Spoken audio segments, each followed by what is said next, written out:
এটা আজকের second video. আপনাদের বলেছিলাম বোনাস ভিডিও। এই ভিডিওতে আলোচনা করব একটা ইন্টারেস্টিং টপিক নিয়ে, মোহনবাগানের ACL2 এর স্কোয়াড কেমন হতে পারে। আপনারা সকলেই জানেন যে মোহনবাগান কিন্তু লিগ শিল্ড চ্যাম্পিয়ন হওয়ার সাথে সাথে ACL2 এর গ্রুপ স্টেজে কোয়ালিফাই করে গেছে এবং ISL শেষ হওয়ার পর সুপার কাপ যদি হয় বা সুপার কাপ হয়ে যাওয়ার পর মোহনবাগানের কিন্তু নেক্সট টার্গেট থাকবে ACL2 তে ভালো কিছু করা। এবং মোহনবাগান যদি ACL2 তে ভালো কিছু করতে চায় তাহলে মোহনবাগানের স্কোয়াডটা কীরকম হতে পারে বা কোন কোন ভারতীয় প্লেয়ার সেখানে থাকতে পারে সেইটা নিয়ে আলোচনা করব। এখন আপনারা প্রায় সকলেই জানেন যে ACL2 তে কিন্তু 11 জন পর্যন্ত বিদেশি খেলানো যায়। এরকম প্রচুর টিম হয়তো থাকবে যারা 11 জন বিদেশিও খেলাতে পারে। তো সেক্ষেত্রে মোহনবাগানকে এরকম একটা স্কোয়াড নামাতে হবে যেখানে প্রায় 11 জন বিদেশির মতোই প্লেয়ার রয়েছে, মানে আমাদের ভারতীয় প্লেয়ার যারা বিদেশিদের মতো খেলে তারা এবং বাকিটা বিদেশি। এবার ভারতীয় প্লেয়ার যারা প্রায় বিদেশিদের মতোই খেলছে বা বিদেশিদের থেকে 19-20 ডিফারেন্স রয়েছে, সেই ধরনের প্লেয়ার কে কে রয়েছে মোহনবাগানে। যদি ডিফেন্স থেকে শুরু করি তাহলে লেফট ব্যাক পজিশনে সুভাশিস বোস কিন্তু একজন বিদেশিদের মতোই এবছর পারফর্ম করেছে। তার পারফরমেন্স আলাদা করে বলার কিছু নেই, মারাত্মক লেভেলের পারফরমেন্স করেছে এবং সুভাশিসের যতদিন আমি খেলা দেখছি তার মধ্যে এবছরটা মনে হচ্ছে যেন বেস্ট পারফরমেন্স। যদিও এখনও তার খেলা বাকি আছে, আরও সিজন সে খেলবে, হয়তো এই সিজনকে ছাপিয়েও যেতে পারে, কিন্তু এই মুহূর্তে দাঁড়িয়ে মনে হচ্ছে সুভাশিস বোসের এটাই যেন বেস্ট পারফরমেন্স। তো সুভাশিস বোসকে লেফট ব্যাক হিসেবে ইউজ করা যেতেই পারে। তারপরে রয়েছে টম অ্যালড্রেড এবং অ্যালবার্টো রড্রিগেজ। এরা তো বিদেশি এবং এরা যা পারফর্ম করেছে এদের নিয়ে আলাদা করে বলছি না। এবার চলে আসি একদম রাইট ব্যাক পজিশন। সত্যি কথা বলতে ACL2 এর যা কোয়ালিটি তাতে আশিস রাই বলুন আর দীপেন্দুই বলুন কেউ কিন্তু চলবে না। এটা শুনতে খারাপ লাগলেও এটা কিন্তু বাস্তব। এবার আপনাদের প্রশ্ন আসবে তাহলে রাইট ব্যাকে কে খেলবে। তো আপনাদের একটা ইনফরমেশন দিয়ে রাখি, নুনো রেস কিন্তু রাইট ব্যাক খেলতে পারে, ফলে ওই পজিশনটার জন্য আমি ধরে নিচ্ছি নুনো রেস। তো ডিফেন্স নিয়ে আমাদের কোনো সমস্যা নেই, সুভাশিস, অ্যালবার্টো, টম এবং নুনো। আর যদি 3 ব্যাক সিস্টেমে মোহনবাগান যায় সেক্ষেত্রে হয়তো টম অ্যালবার্টো নুনো অথবা টম অ্যালবার্টো সুভাশিস যে কেউ মানে 3 জন খেলবে আর একজন রিজার্ভে থাকবে। এবার সামনে 2 ব্লকারে যদি আসি বা সামনে ব্লকিং পজিশনটা যদি আসি, আপুইয়া একজন বিদেশিদের থেকেও ভালো খেলছে, এটা বলতে কোনো আপত্তি নেই। ফলে আপুইয়া তো অবভিয়াসলি চয়েস, এবং আপুইয়ার পাশে কে খেলবে এটা নিয়ে একটা প্রশ্ন। এই জায়গায় একজন বিদেশি লাগবে। এই মুহূর্তে মোহনবাগানের ওই পজিশনে ACL2 খেলার মতো কোনো প্লেয়ার নেই। থাপা কাজ চালিয়ে দিতে পারে, কিন্তু ACL2 এ যেরকম প্রতিপক্ষ থাকবে থাপা ফার্স্ট চয়েস হবে না। থাপা রিজার্ভ বেঞ্চ থেকে আসতে পারে বা কোনো প্লেয়ারের কিছু সমস্যা হলে চেঞ্জে থাপা খেলে দিতে পারে, কিন্তু থাপা কখনোই ফার্স্ট চয়েস হবে না ACL2 এর নিরিখে আমি বলছি। এবার তাদের সামনে যে অ্যাটাকিং মিডফিল্ডারের পজিশনটা রয়েছে ওখানে গ্রেগ স্টুয়ার্ট খেলতে পারে, কিন্তু গ্রেগ স্টুয়ার্টের সেই হিসেবে কোনো ব্যাকআপ নেই। আপনি যদি দিমিত্রি পেট্রাডসের কথা বলেন তাহলে আমি বলবো যে স্ট্রাইকিং পজিশানে ফার্স্ট স্ট্রাইকার সেকেন্ড স্ট্রাইকার মিলে দুটো যে পজিশান রয়েছে সেই দুটো পজিশানের জন্য 3টে প্লেয়ার রয়েছে, দিমিত্রি পেট্রাডস, জেসন কামিন্স এবং জেমি ম্যাকলারেন। এদের 3 জনের মধ্যে যে কোনো 2 জন খেলবে, একজন রিজার্ভে থাকবে। এবার অ্যাটাকিং মিডফিল্ডারের জায়গাটাও কিন্তু থাপার মতো সাহাল ব্যাকআপ হিসেবে বা রিজার্ভ বেঞ্চ থেকে এসে কাজ চালিয়ে দিতে পারে, কিন্তু ACL2 এ আবার বলছি কখনোই ফার্স্ট চয়েস হতে পারে না সাহাল। এবছরের পারফরমেন্সে অন্তত সাহালের কাছ থেকে সেই ধরনের আউটপুট পাওয়া যায়নি। এবার দুটো উইংয়ের যে পজিশান রয়েছে, দুটো উইংয়ের পজিশানে লিস্টন, মনবীর এবং আশিক কুরুনিয়ান, এরা 3 জন রয়েছে, এদের দিয়ে কাজ চালিয়ে নেওয়া যাবে, কিন্তু মনবীরের প্রপার ব্যাকআপ কেউ নেই। হ্যাঁ, দিমিত্রি পেট্রাডস কিছু ক্ষেত্রে উইংয়ে খেলে দিতে পারবে মনবীরের জায়গা। তো সব দিক দিয়ে বিচার করলে ACL2 এ মিনিমাম মোহনবাগানকে 6 জন বিদেশি থেকে 8 জন বিদেশি প্লেইং 11-এ খেলাতে হবে।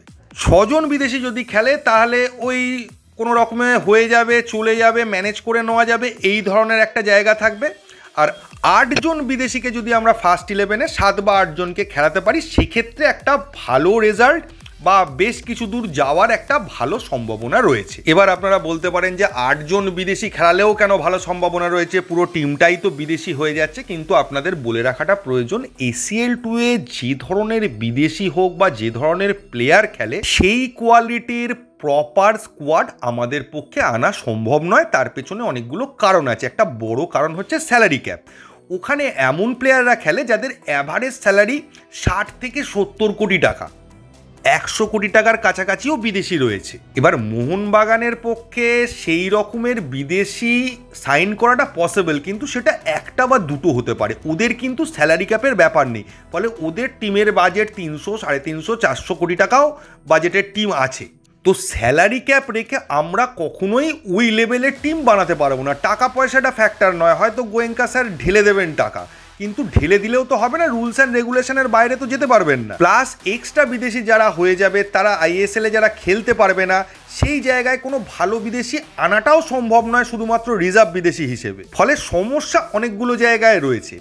তাই সমস্ত নিয়ম মেনে স্যালারি ক্যাপের মধ্যে থেকে আইএসএলে খেলানোর অপশান রেখে সব কিছু মিলিয়ে 8 জন পর্যন্ত বিদেশি কিন্তু মোহনবাগান নিতে পারবে, যদি না এআইএফএফ তাদের রুল কিছু চেঞ্জ করে আর মোহনবাগানের কাছে যদি অন্য কোনো অপশান থাকে, অপশান মানে লোন ডিল বা অন্য কোনোভাবে কিছু দিনের জন্য নিয়ে আসার যদি অপশান থাকে, তাহলে সেটা আলাদা বিষয়। তবে সব দিকও যদি বিচার করে দেখেন, অ্যাকচুয়ালি বিদেশিদের মতোই বা বিদেশিদের থেকে ভালো খেলা প্লেয়ার কিন্তু একটাই আছে মোহনবাগানে, সেটা কিন্তু আপুইয়া। সুভাশিসের এবছরের পারফরমেন্সের জন্য সুভাশিস আপুইয়ার জায়গায় আর একজন বিদেশির মতো খেলতে পারা প্লেয়ার হিসেবে অটোমেটিক্যালি ACL2 এর স্কোয়াডে চলে আসে। থাপা সাহাল হচ্ছে 80%-এর কাছাকাছি বিদেশিদের মতো খেলছে, আর লিস্টন মনবীর, আশিক কুরুনিয়ান এরা কাজ চালিয়ে দিতে পারে। এর বাইরে কোনো প্লেয়ারই আমি দেখতে পাচ্ছি না যারা ACL2 এর স্কোয়াডে জায়গা পেতে পারে। এবার যদি আপনি ভারতীয় প্লেয়ারদের কথা ভাবেন যে আমি কয়েকটা বিদেশিদের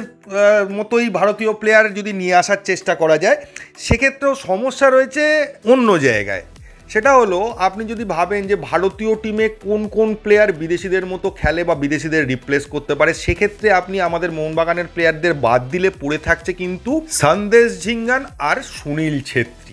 এবার মজার বিষয় হচ্ছে এই দুটো পজিশনে আমাদের প্লেয়ারের প্রয়োজন নেই। Jamie McLaren, Jason Cummings, Dimitri Petratos থাকার পর সুনীল ছেত্রীর কোনো প্রয়োজন হবে না। একইভাবে ডিফেন্সে আমাদের যেরকম প্লেয়ার রয়েছে, দুজন অলরেডি রেজিস্টার্ড, একজন আনরেজিস্টার্ড অবস্থায় রয়েছে, তো সেক্ষেত্রে সন্দেশ ঝিঙ্গানকেও আমাদের ACL2 এর টিমে কোনো প্রয়োজন হবে না।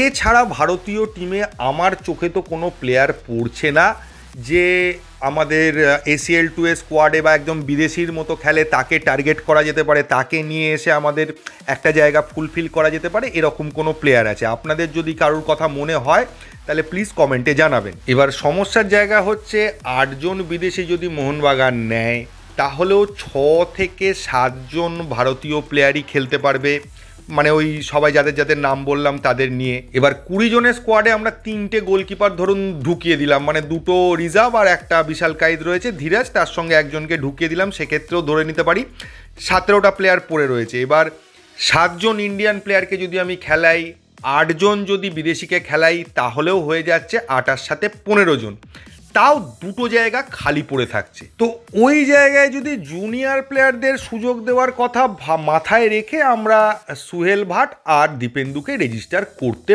পারি, কিন্তু সেক্ষেত্রেও আমাদের পুরো প্রপার 20 জনের স্কোয়াডে মানে যেরকম ISL এ ছিল প্রপার রিজার্ভ বেঞ্চ, সেটা থাকছে না।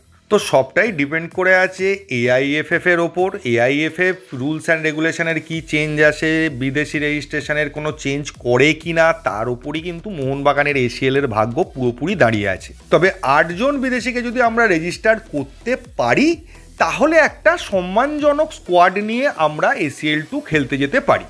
এর বেশি কিছু বলার নেই। আশা করি আপনাদেরকে আমি ক্লিয়ার করতে পারলাম ACL2 এ কীরকম স্কোয়াড হতে পারে বা কোন কোন প্লেয়ার ভারতীয় ওখানে খেলতে পারে, কাদের চান্স আছে খেলার। এর বেশি কিছু বলার নেই এই ভিডিওতে, এইটুকুই। যদি ভিডিওটা ভালো লাগে তাহলে প্লিজ চ্যানেলটাকে সাবস্ক্রাইব করবেন। থ্যাংক ইউ, ধন্যবাদ এবং জয় মোহনবাগান।